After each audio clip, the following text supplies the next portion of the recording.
Hello dear students, कैसे हैं आप सब।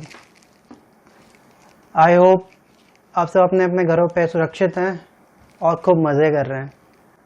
थोड़े से मज़े पढ़ाई के साथ भी किया जाए। तो चलिए स्टार्ट करते हैं। आज हम एक बहुत इंपॉर्टेंट टॉपिक क्लास 10th का NCERT बहुत इंपॉर्टेंट टॉपिक डिस्कस करने जा रहे हैं और उस टॉपिक का नाम है ट्रिग्नोमेट्री, जो कि मेरा पर्सनली बहुत फेवरेट है, क्योंकि इसमें पहले से मुझे पता रहता है कि आंसर क्या आएगा या मुझे क्या लेके आना है। चलिए स्टार्ट करते हैं।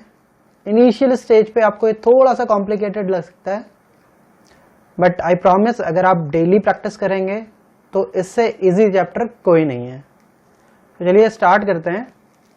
सबसे पहले बात करते हैं डेफिनेशन की। तो जो वर्ड ट्रिग्नोमेट्री है, that comes from two Greek words, that is trigonon and metron. जहां पे ट्रिग्नॉन का मतलब होता है ट्रायंगल एंड मेट्रॉन का मतलब होता है मेजर। तो हम कह सकते हैं trigonometry is a branch of mathematics that studies relationship between side lengths and angle of a triangle. Basically हम कह सकते हैं ट्रिग्नोमेट्री जो है वो दो वर्ड से मिलकर बना हुआ है, पहला ट्रायंगल और दूसरा मेजर। तो आप कह सकते हैं ट्रायंगल्स के मेजर का इसकी स्टडी ही ट्रिग्नोमेट्री में हम करते हैं। क्लास 10th में जिस ट्रायंगल की हम बात करेंगे, जिस ट्रायंगल की स्टडी हम करेंगे, वो होगा एक राइट एंगल ट्रायंगल। तो यहाँ पे हम जितने भी बातें करेंगे वो with respect to a right angle triangle करेंगे। ठीक है, चलिए आगे देखते हैं। अब सबसे पहली बात एंगल। एंगल क्या होता है? अगर मैं कहूं कि ये एक रे है, देखिए आपको दिख रहा होगा, अगर मैं कहूं कि ये एक रे है और इस रे का ये पॉइंट फिक्स है, अब इस रे ने यहां से इतना डिस्टेंस ये ट्रैवल कर लिया, तो मतलब क्या है, इस रे ने ये डिस्टेंस, ये रोटेशन किया है। तो हम कह सकते हैं angle is the amount of rotation. मतलब ये जो रोटेशन किया है, देखिए ये पहले यहां पर थी, अब यहां आ चुकी है, तो ये जो रोटेशन है, चाहे आप कहीं पे भी ले लीजिए, ये जो रोटेशन है, this amount of rotation is known as angle. अब जैसे हम सारी फिजिकल क्वांटिटीज को मेजर करते हैं, उनकी कुछ यूनिट्स होती हैं, कुछ सिस्टम्स होते हैं, उसी तरह से एंगल मेजरमेंट के भी कुछ यूनिट्स होते हैं और कुछ सिस्टम होते हैं। चलिए उनको डिस्कस करते हैं। सबसे पहला सिस्टम जो आप यहां देख सकते हैं, दैट इज सेक्साजेसिमल सिस्टम और इंग्लिश सिस्टम। दूसरा सेंटिसिमल सिस्टम और फ्रेंच सिस्टम, और तीसरा है सर्कुलर सिस्टम। चलिए एक क्विक रिव्यू ले लेते हैं कि ये सिस्टम क्या है और इनमें एंगल मेजर कैसे होता है। तो पहला सिस्टम है सेक्साजेसिमल सिस्टम, जो कि इंग्लिश सिस्टम भी कहते हैं जिसे। इसमें क्या होता है, in this system a right angle is divided into 90 equal parts. इसमें एक राइट एंगल को 90 इक्वल पार्ट्स में डिवाइड करते हैं, और फिर जो स्मॉलेस्ट पार्ट आता है उसे हम 1 डिग्री कहते हैं। 1 डिग्री को फर्दर 60 स्मॉल पार्ट्स में डिवाइड किया जाता है, जिससे हम जो स्मॉलेस्ट पार्ट आता है उसे हम 1 मिनट कहते हैं, और फिर इस 1 मिनट को भी फर्दर 60 डिविजन्स में डिवाइड करते हैं, जिसे हम 1 सेकेंड कहते हैं। तो सेक्साजेसिमल सिस्टम में जो एंगल मेजरमेंट होता है वो डिग्री में होता है, और 1 degree is equal to 60 minute and 1 minute is equal to 60 seconds. यही सबसे मोस्ट इंपॉर्टेंट सिस्टम है जिसे हमें यहाँ पे स्टडी करना है। क्लास 10th में हम लोग इसी सिस्टम को स्टडी करेंगे। दूसरा आता है सेंटिसिमल सिस्टम और फ्रेंच सिस्टम। तो इस सिस्टम में जो एंगल मेजरमेंट होता है वो ग्रेड्स में होता है। ठीक है, इसमें क्या करते हैं, एक राइट एंगल को 100 इक्वल पार्ट्स में डिवाइड करते हैं, और जो स्मॉलेस्ट पार्ट होता है उसे हम 1 ग्रेड कहते हैं। ठीक है, इसे हम बहुत ज्यादा यूज नहीं करते हैं, इसलिए इसको हम यहीं पे छोड़ लें। Now the last one is circular system. Circular system क्या होता है, इसमें हम एंगल्स को रेडियन में मेजर करते हैं, और 1 रेडियन जो होता है that is the ratio between the length of the arc which is equal to the length of the radius of a circle. 1 radian वो एंगल होता है जो एक आर्क सबटेंड करता है सर्कल के सेंटर पे, जिसकी लेंथ सर्कल के रेडियस के बराबर हो। आई होप ये तीनों टर्म्स आपको क्लियर हो गए होंगे। इसका हमारे सीबीएसई बोर्ड से बहुत ज़्यादा लेना देना नहीं है, बट मैं फिर भी फॉर नॉलेज में बता दे रहा हूँ, तो आप चाहें तो इसको स्किप कर सकते हैं, कोई प्रॉब्लम नहीं है। चलिए अब बात करते हैं सबसे इम्पॉर्टेंट चीज़ जो कि हमको यहाँ स्टडी करनी है। सबसे पहले मैंने एक ट्रायंगल लिया है जिसमें इसके 3 वर्टेक्स हैं, ए, बी एंड सी। अब देख सकते हैं फिगर में, ये ट्रायंगल एंगल बी पर राइट एंगल है। देखिए जैसा आपको यहाँ दिखाई दे रहा होगा, ये जो एंगल है, बहुत ध्यान से देखिए इस फिगर में, angle C is the angle of observation. यहाँ पर एंगल ऑफ ऑब्जर्वेशन का बहुत बड़ा रोल होता है। मैं आपको बता देता हूँ, ट्रिग्नोमेट्री के अंदर में अगर एंगल ऑफ ऑब्जर्वेशन आप सही से पहचान ले गए तो 80% प्रॉब्लम आपकी यहीं पे सॉल्व हो जाती है। तो बहुत ध्यान से देखिएगा एंगल ऑफ ऑब्जर्वेशन का रोल क्या है। हमने यहां मान लिया जो एंगल ऑफ ऑब्जर्वेशन है दैट इज थीटा। अब इस ट्राइंगल में साइड ए बी परपेंडिकुलर है, साइड बी सी बेस है and side A C hypotenuse है। हमेशा याद रखिएगा थीटा के अपोजिट जो भी साइड होगी दैट इज परपेंडिकुलर। थीटा के एडजेसेंट यानी थीटा के बगल में जो साइड है that is base, and 90 degree के अपोजिट जो साइड है दैट इज हाइपोटेनियस। आपको एक चीज यहां मैं बता देता हूं कि हाइपोटेनियस कभी भी चेंज नहीं होती है। हाइपोटेनियस हमेशा वो साइड रहती है जो 90 डिग्री के सामने वाली साइड हो, बट परपेंडिकुलर और बेस आपस में चेंज होते रहते हैं with respect to angle of observation, जो कि यहाँ पे थीटा है। ठीक है, अब आपको अगर याद हो तो अपोजिट की स्पेलिंग क्या होती है, ओ और पी ऐसे स्टार्ट होती है। अच्छा, ओ को मैं थीटा बना लेता हूं और पी फॉर परपेंडिकुलर। तो ऐसे आप याद कर सकते हैं कि थीटा के अपोजिट या थीटा के सामने वाली साइड हमेशा परपेंडिकुलर होगी। देन थीटा के बगल वाली साइड है ना, हम इसको थोड़ा सा याद करने के लिए इस तरह से लिख रहे हैं, बगल वाली साइड क्या होगी, बेस। बी से बगल, बी से बेस। ठीक है, तो आई होप ये चीजें आपको क्लियर हैं कि परपेंडिकुलर क्या होता है, बेस क्या होता है, हाइपोटेनियस क्या होता है। तो एक बार इसको रिवाइज करते हैं। किसी राइट एंगल ट्राइंगल में एंगल ऑफ ऑब्जर्वेशन के सामने वाली side perpendicular, angle of observation के बगल वाली साइड बेस, और 90 डिग्री के सामने वाली साइड हाइपोटेनियस होती है। एक फैक्ट ये याद कर लीजिए कि हाइपोटेनियस राइट एंगल ट्राइंगल की सबसे बड़ी साइड होती है। ठीक है, अब इस चैप्टर का जो बेसिक थ्योरम हम यूज करेंगे इस चैप्टर में दैट इज पाइथागोरस थ्योरम। और पाइथागोरस थ्योरम होती क्या है, hypotenuse square is equals to perpendicular square plus base square. तो अच्छे से याद कर लीजिए, बहुत ही इंपॉर्टेंट थ्योरम है, आप क्लास 8 से पढ़ते हुए आ रहे हैं। ठीक है, चलिए आगे देखते हैं ट्रिग्नोमेट्रिक रेशियोज। तो यहां पे हमारे पास 6 ट्रिग्नोमेट्रिक रेशियोज होते हैं, sine theta, cos theta, tan theta, cot theta, sec theta, cosec theta. आप इनको किसी भी ऑर्डर में या किसी भी अरेंजमेंट में याद कर सकते हैं, बट मैं आपको सजेस्ट करूंगा कि जिस ऑर्डर में मैंने आपको अभी बताया आप वैसे ही याद करें, और जब अपनी कॉपी में अपने नोट्स बनाएं तो जैसे मैं स्क्रीन पर अभी दिखाऊंगा उसी तरह से नोट्स बनाएं, क्योंकि उससे आपको आगे जो आइडेंटिटीज आने वाली हैं ट्रिग्नोमेट्री में वो लर्न करने में बहुत हेल्प मिलेगी। चलिए देखते हैं।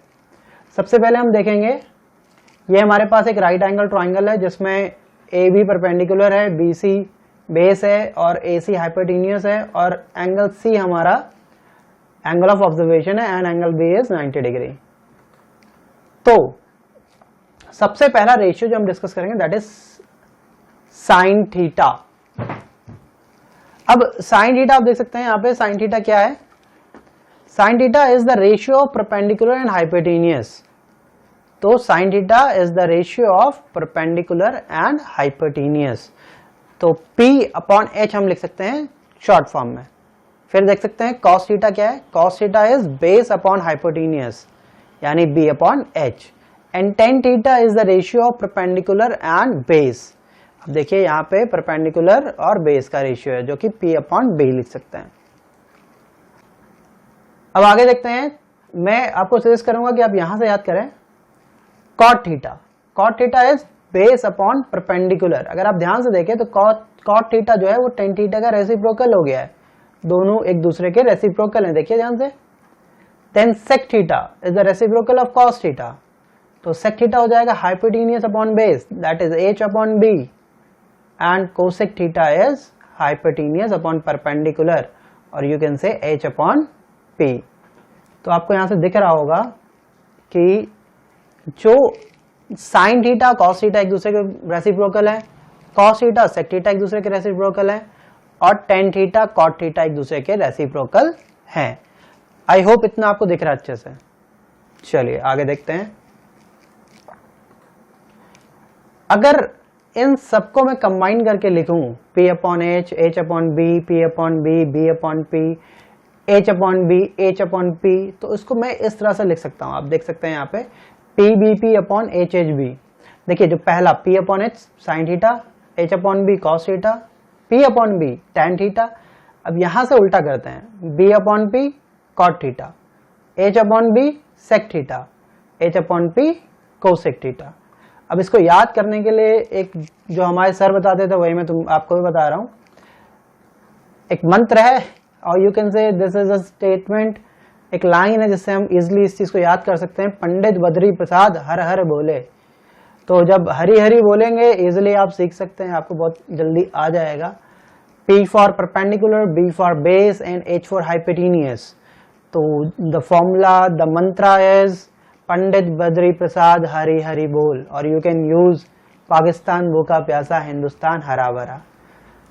इट्स अप टू यू, आपको जो लाइन अच्छी लगे आप यूज कर सकते हैं याद करने के लिए, या फिर अगर आपने अपना कुछ बनाया हो तो आप मुझे नीचे कमेंट सेक्शन में बताएं इसको और किस तरह से हम याद कर सकते हैं। कोई और अच्छी आपने अगर लाइन बनाई हो, इन्वेंट की हो, ठीक है। चलिए आगे देखते हैं। जो भी अभी तक हम पढ़ के आए हैं उसके बेस कुछ प्रॉब्लम्स हैं, चलिए उन प्रॉब्लम्स को डिस्कस करते हैं। यहाँ पे मैंने NCERT एक्सरसाइज का फर्स्ट क्वेश्चन लिया हुआ है। In this question the question is in triangle ABC right angle at B। तो आप देख सकते हैं एंगल, राइट एंगल जहाँ पे वो B है। AB is equals to 24 centimetre, BC equals to 7 centimetre. Determine sine A cos A, sine C cos C। तो पहले मैं फोकस कर रहा हूं साइन A cos A पे, ठीक है। अब आप फिगर को देखिए अच्छे से। जब इस यहां पर हमसे साइन A cos A की बात कर रहा है तो हम ये कह सकते हैं angle of observation is A। Angle of observation हमारा A है। तो let us draw a right angle triangle ABC, right angle at B। तो हमने ड्रॉ कर लिया है। नाउ सी, अब इस ट्राइंगल में आप देख सकते हैं BC जो गिवन है, BC वो 7 सेंटीमीटर गिवन है, AB 24 सेंटीमीटर गिवन है। मतलब हम कह सकते हैं जो बेस है वो 24 है, परपेंडिकुलर 7 सेंटीमीटर है, हमको हाइपोटेनियस निकालना है। तो कुछ नहीं, जो हम बचपन से करते हुए आ रहे हैं वही करेंगे, पाइथागोरस थ्योरम अप्लाई करेंगे। तो hypotenuse square is equal to perpendicular square plus base square. हमने पुट किया, 24 का स्क्वायर होता है 576, 24 का स्क्वायर होता है 576 और 7 का स्क्वायर होता है 49। दोनों को ऐड करेंगे यू विल गेट 625, ठीक है। अब 625 is the square root of 25, तो square root of 625 will be 25। As you can see यहाँ पे AC जो है वो स्क्वायर, AC स्क्वायर, तो हमने जो 625 निकाला है वो AC स्क्वायर की वैल्यू आई है। तो AC की वैल्यू निकालेंगे तो 25 सेंटीमीटर आ जाएगा, यानी जो हाइपोटेनियस है हमारा दैट इज 25 सेंटीमीटर। अब हमारे पास AC जो आ गया है वो आ गया है 25 सेंटीमीटर। तो let us calculate sine A। अब ये याद रखिएगा, पंडित बद्री प्रसाद हरी हरी बोल। तो P upon H, sine A is P upon H। You can see P is BC here and H is AC। तो हमने लिख दिया BC upon AC। BC is 7 and AC is 25. So sin A is 7/25.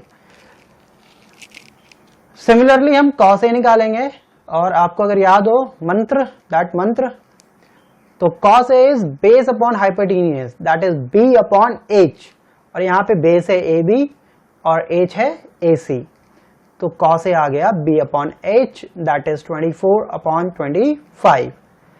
चलिए अब बात करते हैं हम साइन C की। साइन C, अगर हम साइन C की बात करेंगे तो एंगल ऑफ ऑब्जर्वेशन अब ये हो जाएगा C, है ना। तो अब C के बगल में दिस विल बी बेस, और C के opposite this will be perpendicular. तो आई होप आपको समझ में आ रहा है कि कैसे हमने एंगल ऑफ ऑब्जर्वेशन चेंज करते ही बेस और परपेंडिकुलर म्यूचुअली एक्सचेंज हो गए हैं। चलिए तो सबसे पहले हम साइन C की बात करते हैं। तो again sine theta P upon H, तो sine C is equals to P upon H। Now the P is AB है, और हाइपोटेन्यूज चेंज नहीं होगा तो हमने हाइपोटेन्यूज में H रख रखा है, तो AB upon AC that is 24 by 25, and then cos C is B upon H. Now you can see B is B, यानी base is BC here, that is 7 centimeter, and hypotenuse is H here, which is 25 centimeter. So we can say that cos C is 7 by 25. Okay, I hope ये clear है। अब आप values put कर लीजिए, multiply कर लीजिए, you will get your answer. Fine. Let us discuss question number 2. In the adjoint figure, tan P minus cot R, we need to find tan P minus cot R. So here we have a figure in which PQ equals to 12 centimeter, PR equals to 13 centimeter. We need to find QR first. याद रखिए कभी भी हम जब triangle को solve कर रहे होते हैं ट्रिग्नोमेट्री के अंदर में, तो कोशिश करिए कि तीनों साइड हमें पता हो। अगर तीनों साइड पता होंगे तो इजीली हम ट्रिग्नोमेट्रिक रेशियोज निकाल सकते हैं, क्योंकि हमने मोस्टली पढ़ा हुआ है सारे रेशियोज जो है वो साइड्स में है ना, विथ रिस्पेक्ट टू साइड्स। तो फिर से हमने पाइथागोरस थ्योरम लगाया है। देखिए द हाइपोटेन्यूज स्क्वायर, हाइपोटेन्यूज यहाँ PR है, is equals to base square plus perpendicular square. तो वैल्यूज पुट किया, 13 स्क्वायर इज 169, 12 स्क्वायर इज 144, 144 को दूसरी साइड लेके जाएंगे तो you will get QR equals to QR square equals 25, और 25 को हम लिख सकते हैं 5 स्क्वायर। तो QR दोनों तरफ से स्क्वायर हटा लेंगे तो QR is equals to 5 centimetre. I hope clear है। चलिए अब सबसे पहले tan P निकालते हैं। तो tan P मतलब हमारा एंगल ऑफ ऑब्जर्वेशन जो है वो इधर है, ठीक है, एंगल ऑफ ऑब्जर्वेशन ये है, तो tan P हो गया। तो इसका मतलब ये हमारा QR हमारा 5 सेंटीमीटर आ चुका है। तो जब एंगल ऑफ ऑब्जर्वेशन P है तो परपेंडिकुलर उसके सामने वाली साइड होगी। देखिए फिगर में, देखिए सामने वाली साइड क्या है, QR। तो परपेंडिकुलर जो आ जाएगा वो हो जाएगा 5 in case of tan P, और base will be the side adjacent to theta. तो P के बगल में देखिए कौन सी साइड है, हम 13 नहीं कंसीडर करेंगे क्योंकि सबसे बड़ी जो साइड होती है वो हाइपोटेन्यूज होती है 90 डिग्री के अपोजिट में, ठीक है, 90 डिग्री के अपोजिट में दिख रहा है, ठीक है। तो यहाँ पे जो परपेंडिकुलर आएगा दैट इज 5 सेंटीमीटर और बेस आएगा 12 सेंटीमीटर। तो tan P is equals to P upon B minus cot R is equals to B upon P। चलिए अब जब हम P ऑब्जर्वेशन एंगल है तो परपेंडिकुलर हो जाएगा QR और बेस हो जाएगा PQ, जो कि हमने यहाँ पे पुट किया है ना। देखिए परपेंडिकुलर की जगह QR जो कि P के अपोजिट में है, और बेस की जगह PQ जो कि P के बगल में है, माइनस अब यहाँ cot R की बात कर रहे हैं। जब cot R की बात करेंगे तो एंगल ऑफ ऑब्जर्वेशन हमारा ये हो जाएगा, ठीक है, R।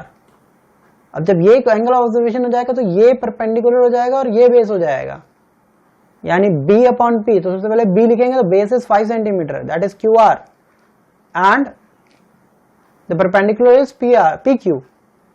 पुट करेंगे दोनों 5/13 आएंगी, कट जाएंगे दोनों वैल्यू, 0 आ जाएगा हमारा आंसर। आई होप ये क्लियर है आप लोगों को। कोई डाउट है तो आप नीचे कमेंट सेक्शन में पूछ सकते हैं। Now the next question is if sin A is equals to 3/4 calculate cos A and tan A। sin A 3/4 है तो cos A और tan A की वैल्यू निकाली है, ठीक है। अब यहाँ पे एक बहुत इंपॉर्टेंट चीज है जो ध्यान देना है, मोस्टली बच्चे गलत करते हैं, that is the concept of this K। ये K क्या है, ठीक है। बहुत सारे जो लोग हैं वो ये करते हैं कि बिना K लिए सॉल्व कर देते हैं। तो मैं ये कंसीडर कराऊंगा यहाँ पे, अगर आप इस मेथड से कर रहे हैं, ठीक है, जिसमें आप साइड निकाल रहे हैं, साइड की वैल्यू निकाल रहे हैं, तो आप वहां पे कोई ना कोई एक कांस्टेंट या सॉरी वहां पर आप कोई ना कोई एक वेरिएबल जरूर मल्टीप्लाई करके रखिए अपने साइड की लेंथ निकालने के लिए। तो हमने कहा कि this is the ratio of sine A is 3/4। अब जैसा कि हमको पता है साइन थीटा जो होता है वो पी अपॉन एच होता है, इसका मतलब ये 3/4 ये पी अपॉन एच होगा। तो कंपेयर करेंगे तो पी इक्वल टू 3 और एच इक्वल टू 4 दिख रहा है, ठीक है। तो आप p इक्वल टू डायरेक्टली 3 और h इक्वल टू 4 नहीं लेंगे, आप क्या लेंगे, p इक्वल टू लेंगे 3k और h इक्वल टू लेंगे 4k। k is the common ratio, k क्या है, कॉमन रेशियो है परपेंडिकुलर और हाइपोटेन्यूस का। तो जब ये कॉमन रेशियो हो जाएगा तो आप पाइथागोरस थ्योरम अप्लाई करते हैं। तो हमको पता है पाइथागोरस थ्योरम हमने अप्लाई करी, अप्लाई करने पे देखिए हमारे पास जो आंसर आया दैट इज √7k, ठीक है, √7k। हमने AC की वैल्यू पुट करी 4, 16k square, that is this will be 9k square. अब 16 माइनस 9 इज 7, तो k स्क्वायर से अंडर रूट हटाएंगे तो k बाहर आ जाएगा, √7 बच जाएगा। यानी जो बेस हमारे पास आ गया दैट इज √7k। चलिए cos A निकालते हैं। cos A is again you know that cos A is b upon h, तो हमने यहाँ b अपॉन h पुट किया, b is AB and h is AC। Values put करी, solve किया, हमको क्या मिला, √7/4। फिर हमने tan A निकाला, tan A पता है हमें P अपॉन B होता है, परपेंडिकुलर की वैल्यू BC है, परपेंडिकुलर यहाँ BC है और जो बेस है वो AB है। वैल्यूज पुट करी तो हमारा जो रिजल्ट आया दैट इज 3/√7। ठीक है, आई होप ये क्लियर है, कोई डाउट यहाँ पे नहीं होना चाहिए। आपको एक चीज, ये जो चीज याद रखनी है वो यहाँ पे ये ध्यान रखिएगा कि यहाँ पे आपको k कंसीडर करना है जब आप लेंथ की बात कर रहे हैं। बिना k कंसीडर किए ये कोई लेंथ नहीं हो पाएगी, ठीक है। क्यों? क्योंकि अगर ये 6 और 8 होगा तब भी 3/4 आएगा, समझ रहे हैं। 15 और 20 आएगा तब भी 3/4 आएगा। तो k एक कोई भी नेचुरल नंबर हो सकता है, इसलिए हमने यहाँ 3k ले लिया है और यहाँ 4k ले लिया है, ठीक है। चलिए आगे देखते हैं। बहुत इंपॉर्टेंट क्वेश्चन है ये वाला, है ना, और इसको भी उसी तरह से करना है, कुछ खास है नहीं इसमें बस एक चीज ये ध्यान रखनी है, यहाँ पर 15 cot A = 8 गिवन है, तो हम पहले cot A की वैल्यू निकालेंगे। 8/15 आई, हमको पता है cot A होता है बेस अपॉन परपेंडिकुलर, तो हम सपोज कर लेंगे बेस हो जाएगा 8k और परपेंडिकुलर हो जाएगा 15k। फिर पाइथागोरस थ्योरम हमने लगाई और पाइथागोरस थ्योरम लगा के हमने हाइपोटेन्यूस निकाल लिया जो कि आया 17k। तो हमारे पास 17k आ गया, क्या जी, हाइपोटेन्यूस। अब हमें साइन ए निकालना है, तो पता है ऑब्जर्वेशन एंगल ए तो यही है, कोई प्रॉब्लम ही नहीं, कुछ चेंज नहीं होगा। ए होता है P upon H, sine A होता है P upon H and sec A होता है H upon B. Values put करेंगे, सॉल्व करेंगे, के कैंसिल हो जाएगा। Sine A is 15/17 and sine sec A is 17/18। Clear? Okay, good. Now next question, same उसी तरह से ये क्वेश्चन है, फिर से वैसे ही करेंगे। अब 12k और 5k सपोज करेंगे, इसको कंपेयर करा लेंगे पहले। तो बेस आ जाएगा 12k और हाइपोटेन्यूस आ जाएगा 13k। अब उसके बाद पाइथागोरस थ्योरम लगाएंगे तो फिर आपका परपेंडिकुलर 5k आ जाएगा। आने के बाद आप फर्दर जो है sine theta, cos theta, tan theta, cot theta, cosec theta सब आप निकाल सकते हैं।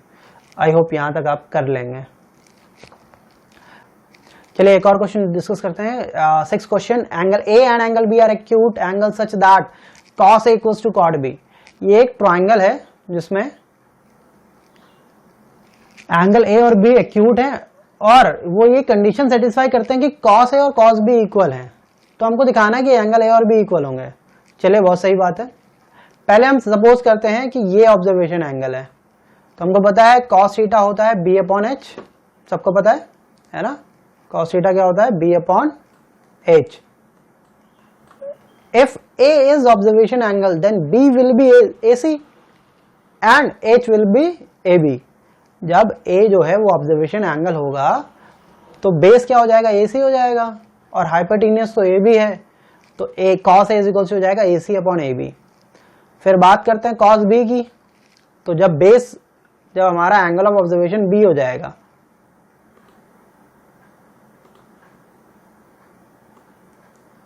ये देखिए जब हमारा एंगल ऑफ ऑब्जर्वेशन बी हो जाएगा तो क्या हो जाएगा, बेस बीसी हो जाएगा एंड जो हाइपोटेन्यूस है वो ए बी हो जाएगा। तो cos b equals to B C upon A B. लेकिन क्वेश्चन कहता है cos a equals to cos b है, तो हमने इन दोनों इक्वेशन को, मतलब ये जो इक्वेशन आई है हमारे पास, लेकिन क्वेश्चन कहता है कि cos a जो है वो cos b के बराबर है, cos a cos b equal है। तो हमने क्या किया, cos a और cos b को इक्वल रखा, तो ac upon A B equals to हो गया bc upon A B cancel हो गया, ac इक्वल टू bc हो गया। अब आप देख सकते हैं इस ट्राइंगल में ये साइड BC जो है वो इस साइड AC के इक्वल आ गई। अब जब इक्वल आ गई तो हम कह सकते हैं, एक थ्योरम हमने पढ़ी हुई है ट्राइंगल में कि अगर दो साइड इक्वल हैं तो उनके अपोजिट एंगल भी इक्वल होते हैं। तो आप देखिए BC के अपोजिट एंगल एंगल A और AC के अपोजिट एंगल एंगल B, तो हम कह सकते हैं एंगल A equals to angle B। Prove हो गया। चलिए नेक्स्ट क्वेश्चन, ये क्वेश्चन आता है बोर्ड्स में, अच्छे से देखिए। cot a इक्वल टू 7/2 8 है, तो इवेलुएट करना है ना उसी। अब cot a हमको पता है क्या होता है, बेस अपॉन परपेंडिकुलर। तो हम कह सकते हैं base is 7k and perpendicular is 8k। Pythagoras theorem apply करेंगे तो हमारे पास जो हाइपोटेन्यूस आ जाएगा दैट विल बी √113k। जैसा कि आप इस फिगर में देख सकते हैं, जो हाइपोटेन्यूस है हमारा वो आ गया है √113k। ठीक है, चलिए अब साइन थीटा हमको पता है क्या होता है, यहाँ पे देखिए साइन थीटा है, कॉस थीटा है, कॉट थीटा, तो हम साइन कॉस निकाल लेते हैं क्या क्या है। साइन थीटा हमको पता है क्या होता है, परपेंडिकुलर अपॉन हाइपोटेन्यूस। परपेंडिकुलर जो है यहाँ पे थीटा के सामने that is 8k, hypotenuse √113k put कर लिया, ऐसे ही कॉस थीटा निकाल लिया जो कि आया 7/√113। अब इन वैल्यूज को हम इस एक्सप्रेशन में पुट करेंगे। चलिए पुट करते हैं।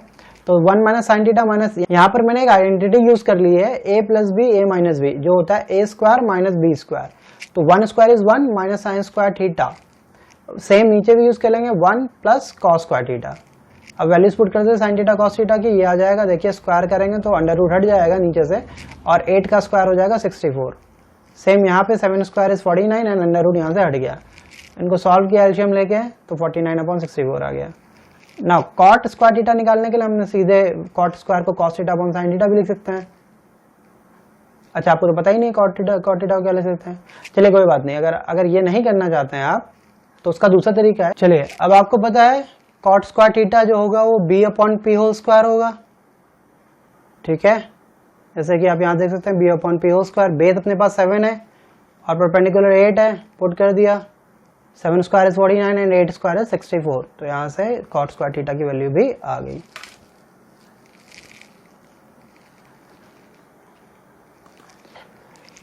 चलिए अगला क्वेश्चन देखते हैं, बहुत ही आसान क्वेश्चन है। उसी तरह से कॉट ए हमने निकाला जो कि कॉट ए आ गया 4/3। ठीक है, कॉट ए 4/3 आ गया। इसी तरह से 4 हो जाएगा हमारा बेस, 4k बेस हो जाएगा और 3k परपेंडिकुलर हो जाएगा। पाइथागोरस थ्योरम लगा के सॉल्व करेंगे तो हमारे पास जो हाइपोटेन्यूस आ जाएगा वो आ जाएगा 5k। ठीक है, चलिए फिर साइन ए की वैल्यू निकाल लेंगे, कॉस ए की वैल्यू निकाल लेंगे, टेन ए की वैल्यू निकाल लेंगे और उन वैल्यूज को यहाँ पुट कर देंगे। तो इस तरह से पहले LHS लेके सॉल्व करेंगे। ठीक है, LHS 7/25 आया। फिर हमने RHS लेके सॉल्व किया, RHS भी 7/25 आया, तो हमने लिखा LHS, therefore LHS equals to RHS। अब यहाँ पे LHS और RHS इक्वल आ गया, therefore our result is proved.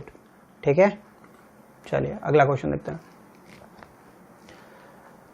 Question number 9 कहता है in a triangle ABC right angle at B। एक ट्राइंगल ABC है जो कि B पर राइट एंगल है। tan A equals to 1/√3। Find the value of sin A cos C plus cos A sin C, cos C minus sin A sin C।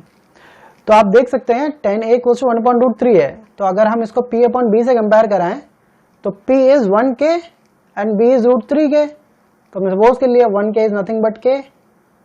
अब जब इसको solve करेंगे तो हमारा हाइपोटेन्यूस पाइथागोरस थ्योरम से हमने सॉल्व किया तो हाइपोटेन्यूस आ गया 2k रख के सॉल्व कर लिया। अब हम sin A की वैल्यू निकालेंगे, P upon H cos A, B upon H, फिर sin C। अब जब sin C की बात करते हैं तो फिर से वही P अपॉन H, लेकिन यहाँ पे परपेंडिकुलर, अब जब C एंगल ऑब्जर्वेशन होगा तो परपेंडिकुलर AB हो जाएगा। ठीक है, हमने वैल्यूज निकाली, ये आ गई, इनको पुट किया इसमें फंक्शन में जो हमको गिवन था, सॉल्व किया तो पहले वाले पार्ट की वैल्यू आ गई 1 और दूसरे वाले पार्ट की वैल्यू आ गई 0। आई होप ये आप कर लेंगे क्योंकि एडिशन, सब्ट्रैक्शन और मल्टीप्लिकेशन आपको आता है। चलिए ठीक है,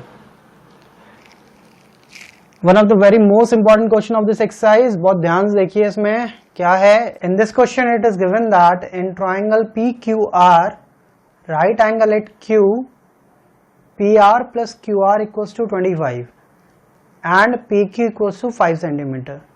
determine the value of sine P, cos P and tan P. तो जैसा कि आप यहाँ फिगर में देख पा रहे हैं, we have a triangle P Q R जो कि क्यू पर 90 डिग्री है, तो इसके सामने वाली साइड हाइपोटेनस हो जाएगी। ठीक है, अब बात करते हैं, इसमें गिवन है P R plus Q R 25, तो हमने सपोज कर लिया Q R this line is equal to x centimetre है। ये लाइन सेगमेंट हमने सपोज कर लिया x सेंटीमीटर है।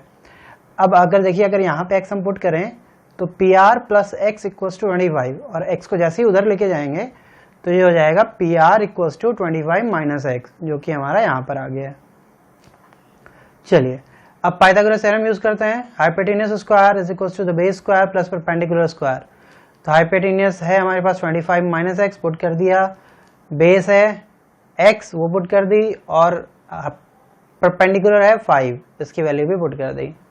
तो यहां से ये देखिए, ये है a minus B whole square, a minus B whole square, जहां की a की वैल्यू है 25 और b की वैल्यू है x। तो होता है a square that is 625 minus 2ab, तो 2 इंटू 25 इंटू एक्स, तो 2 5 जा 50, 2 25 जा 50, तो ये आ जाएगा 50x minus 50x plus x square that is b square equals to, ये स्क्वायर ओपन करेंगे, it will give us x square, then 5 square is 25, 5 square is 25। यहाँ पे देखिए एक्स स्क्वायर से एक्स स्क्वायर कैंसिल हो जाएगा दोनों। नाउ दिस 625, ये जो 625 है, इसको अगर हम इधर लेके जाएंगे इस तरफ, तो माइनस 625 हो जाएगा। तो 25 माइनस 625 माइनस 600, और यहाँ माइनस 50x बच गया। माइनस से माइनस कैंसिल हो गया, 0 0 कैंसिल, 5 12 जा 60, तो x इक्वल टू कितना आ गया 12। x इक्वल टू 12 आ गया, वैल्यू पुट करिए, आर पे is 25 minus 12 that is equals to 13 centimetre. तो अब हमारा परपेंडिकुलर आ चुका है 5, बेस आ चुका है 12, और हाइपोटेन्यूज आ चुका है 13 सेंटीमीटर। हम साइन p निकालेंगे, जो कि होता है परपेंडिकुलर अपॉन हाइपोटेन्यूज, 12 बाई 13, क्योंकि एंगल ऑफ ऑब्जर्वेशन हमारे पास p है, तो परपेंडिकुलर इसका सामने वाली साइड आ जाएगी। और फिर जब cos p निकालेंगे तो ये भी होता है बेस अपॉन हाइपोटेन्यूज, तो बेस इज 5, हाइपोटेन्यूज 13, और 10p perpendicular upon base that is R Q upon P Q. ठीक है, तो इसकी वैल्यू आ गई 12 बाई 5। चलिए यहां पर जो फर्स्ट क्वेश्चन है that is state whether the following are true और false, justify your answer. The value of 10a is always less than 1, तो ये एक फॉल्स स्टेटमेंट है। ठीक है, because the side of the triangle may have any length, so 10a may have any value. Triangle की कोई fix side तो है नहीं कि हमने सपोज कर लिया कि वो 1 सेंटीमीटर होगा या 0.5 सेंटीमीटर होगा, उसकी लेंथ कुछ भी हो सकती है।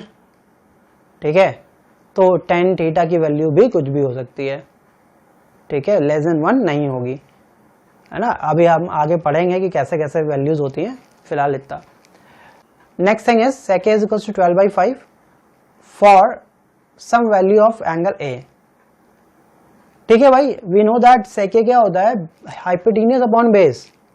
ठीक है, and we know hypotenuse is the longest side of the triangle, तो यहाँ बेस से बड़ी साइड दिख रही है, तो हो सकता है प्रॉपर्ली ये पॉसिबल है, तो this one is true.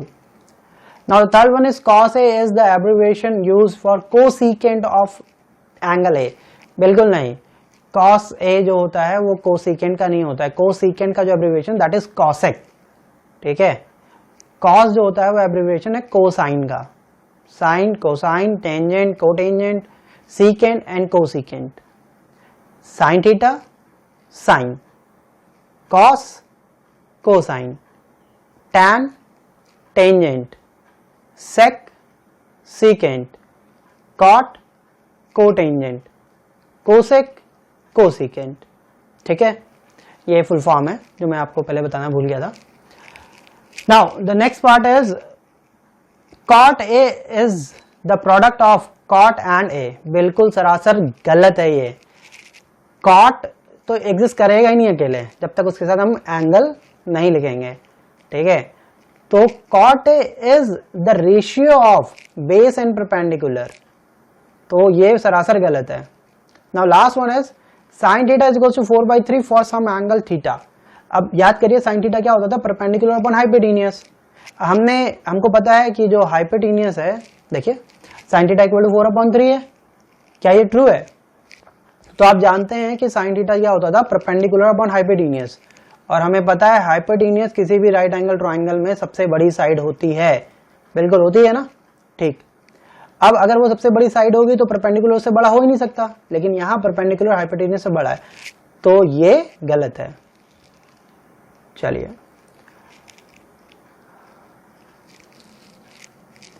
Do subscribe the channel. I hope आपको ये चैप्टर अच्छे से समझ में आया होगा, एक्सरसाइज बहुत अच्छे से समझ में आई होगी। प्रैक्टिस करिए, जो इनिशियली मैंने फॉर्मूला डिस्कस किए थे उसको अच्छे से लर्न करिए, समझिए कॉन्सेप्ट्स को। अब हम नेक्स्ट जब लेक्चर में मिलेंगे तो हम सर्कुलर फंक्शन में आगे हम एंगल्स को डिस्कस करेंगे कि कैसे हम एंगल इंटरचेंज करता है, फर्स्ट क्वाड्रेंट में क्या पॉजिटिव होता है, सेकंड में क्या पॉजिटिव होता है, थर्ड में क्या, फोर्थ में क्या, और कैसे कैसे थीटा के बढ़ने के साथ साथ जो रेशियोज हैं वो थीटा उन पे इफेक्ट करता है। तो आज के लिए बस इतना ही। वीडियो पसंद आई हो तो लाइक करें, सब्सक्राइब तो ज़रूर करना है, और अपने जितने दोस्तों को हो सकता है आप शेयर कर सकते हैं उसको शेयर करना है।